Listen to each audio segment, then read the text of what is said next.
Hallo, hier ist Uwe von Uwe Gitarre. Ich möchte euch heute ein Stück von Bach vorstellen, das ihr unbedingt üben solltet.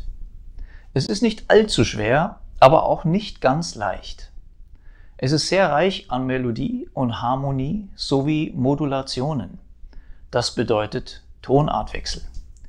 Weil viele, die Bach noch nicht gut kennen, den Sinn der Melodieführung noch nicht gut erkennen können, habe ich passende Akkorde unterlegt. Lesson-Videos, in denen ich genau zeige, wie man es spielt, folgen demnächst.